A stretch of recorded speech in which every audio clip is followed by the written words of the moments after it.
Always refer to the owner's manual for clarification and more detail on the processes shown in this video. Before installing any FG110 mini tiller accessories, turn off the engine switch and disconnect the spark plug. With the standard tines removed, identify the left De-Thatcher and install it on the left side.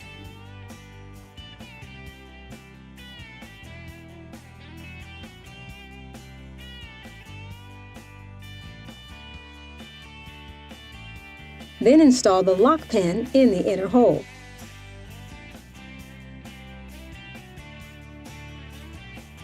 Install the other De-Thatcher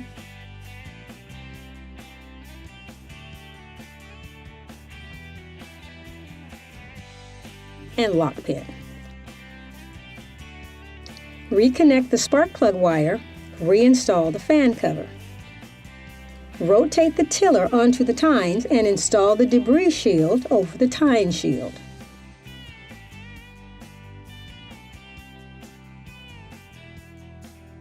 Secure the debris shield with the mounting strap.